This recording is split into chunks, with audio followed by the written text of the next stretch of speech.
The Holy Gospel according to Matthew, the 2nd chapter. Glory to you, O Lord. In the time of King Herod, after Jesus was born in Bethlehem of Judea, wise men from the east came to Jerusalem asking, "Where is the child who has been born King of the Jews? For we observed his star at its rising and have come to pay him homage." When King Herod heard this, he was frightened, and all Jerusalem with him.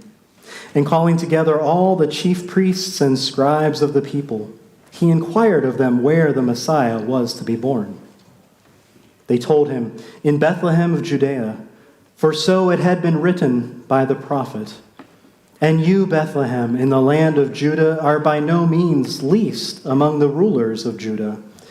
For from you shall come a ruler who is to shepherd my people Israel." Then Herod secretly called for the wise men and learned from them the exact time when the star had appeared. Then he sent them to Bethlehem, saying, "Go and search diligently for the child, and when you have found him, bring me word, so that I may go also and pay him homage." When the wise men had heard the king, they set out, and there ahead of them went the star that they had seen at its rising, until it stopped over the place where the child was. When they saw that the star had stopped, they were overwhelmed with joy. On entering the house, they saw the child with Mary, his mother, and they knelt down and paid him homage. Then opening their treasure chests, they offered him gifts of gold, frankincense, and myrrh. And having been warned in a dream not to return to Herod, they left for their own country by another road. The Gospel of the Lord. Praise to you, O Christ.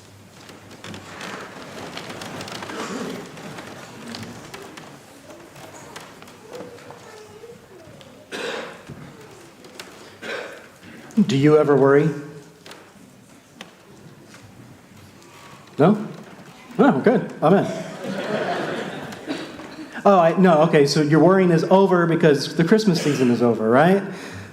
And all your New Year's resolutions, they've taken hold, they've completely changed your life, right? There's nothing left to worry about. Or maybe you're like the wise man, Melchior, who in that story we heard is worried.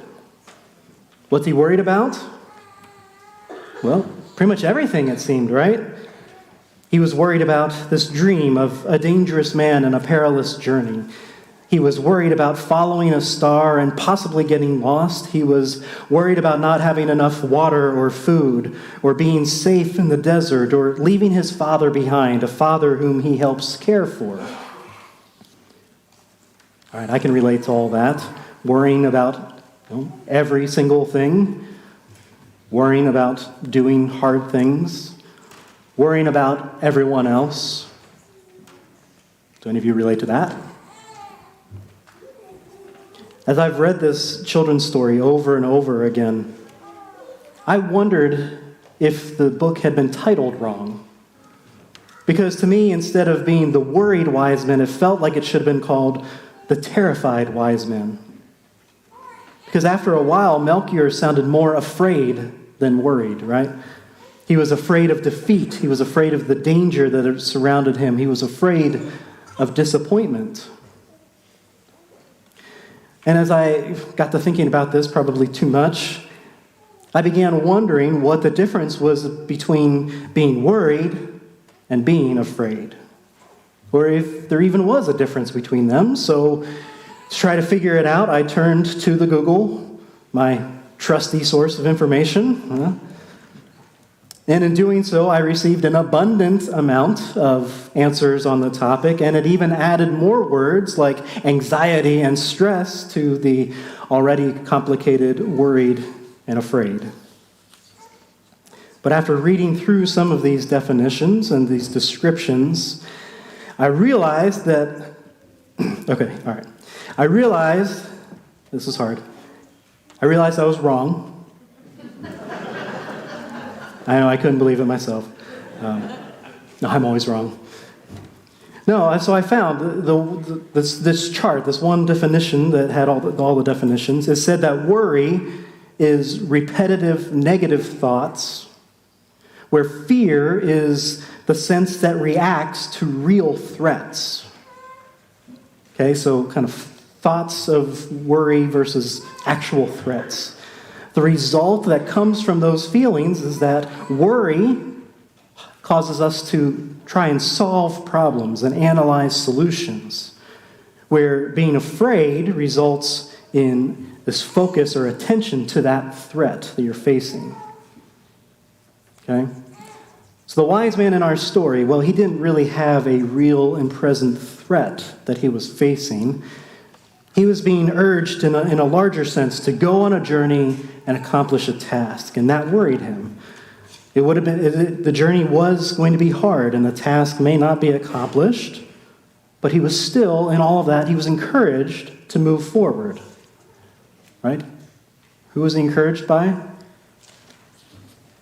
The camel, Nubia. His father was there to remind Melchior to trust that voice, that camel. The camel was always going to point forward to the guidance of a star. The camel found a safe village with water and food. The camel was never worried. So Melchior kept trusting his camel. He kept trusting the star, and eventually he made it to where the newborn baby, the newborn king and Messiah, had been born. Sometimes we're called to trust the different voices around us. Now, as we know, that story I read is just that. It's just a story. We can't point to that worried wise man and his, wise camel as biblical truth because it's an interpretation of what was going on. The story we heard a little bit ago from Matthew's gospel, it's the only story in all of the gospels to mention these wise men. And as we heard, it doesn't even include their names or how many of them there were, or doesn't even mention a camel or any other animal they had with them. Just encourages us to listen. But as we listen to this gospel story, the thing it does tell us is about someone who was actually afraid. And that was King Herod. Apparently along with everyone else. Matthew said, wise men from the east came to Jerusalem asking, where is the child who's been born, King of the Jews? We've observed his star, it's rising. We've come to pay him homage. And then he goes on to say that when King Herod heard this, he was frightened. Not worried, frightened. And all Jerusalem with him. So again, thinking about those differences between being worried and being afraid, King Herod, he perceived a real threat. It wasn't just some dream in his head, like the wise man and his camel being called on a journey. King Herod experienced something that could truly shake him to his core, something that could knock him off his throne, something that could strip him of his power and change all of Jerusalem with it. So instead of being like Melchior, who had to problem solve and figure out how to safely and successfully complete his journey, King Herod had to face that threat and fight. But that was nothing new for Herod. He's kept his power by being a ruthless tyrant. He had cemented his authority through brutal displays of dominance and violence. He has been known to defeat his opponents through any means necessary. Kind of like a lot of people today who are drunk with power. So ultimately, what greater threat to Herod's personal power could there be than someone who has been prophesied about by ancient scriptures, and now who has been acknowledged as king by wise men who have traveled there from afar? And so, King Herod has to do just that, and he fights back.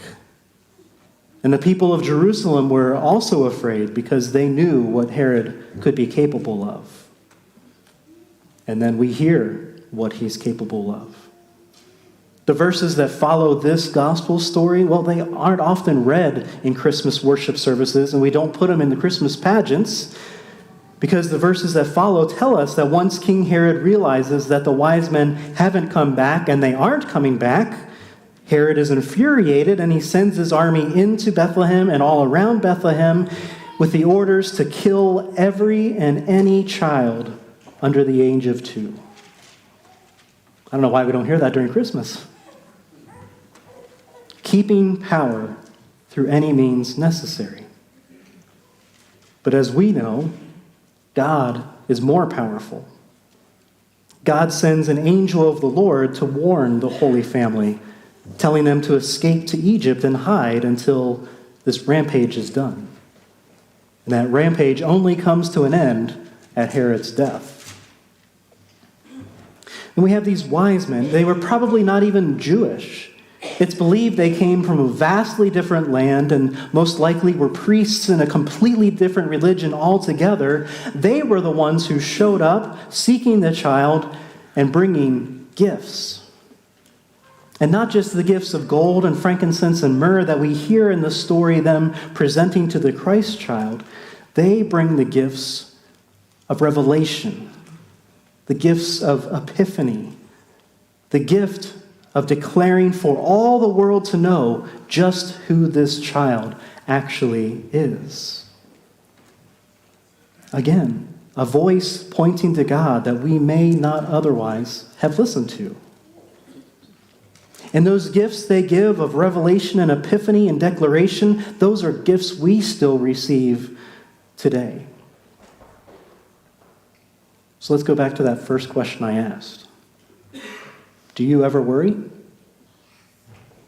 What are the things then of this world that cause you to worry? And I think in this case, we could even ask the other question, are you ever afraid? And of what things are you afraid of?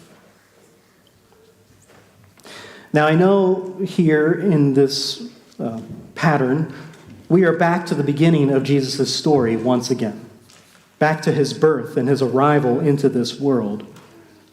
But we get to know the rest of the story too. We know that throughout his life, throughout his ministry and teaching and preaching, Jesus said over and over, do not worry, do not fear, do not be afraid. All right, so don't do it. Just don't do it. If it were only that easy. But I think we start here, again and again, every year, to be reminded of who Jesus is. To be reminded of why Jesus came into this world.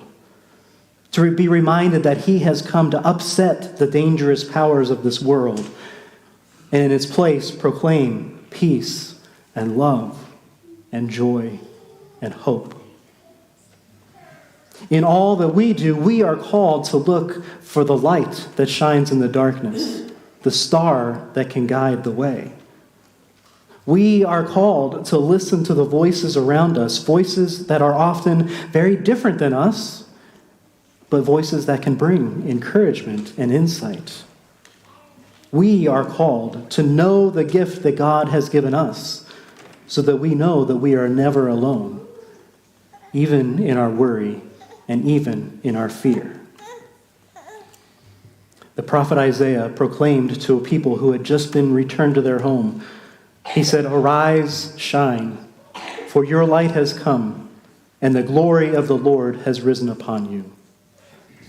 Through this epiphany, this arrival of the wise men to the birth of Jesus, we too can be assured that the glory of the Lord, the light of Christ, has risen upon us and will shine a light on our dark path. Thanks be to God. Amen.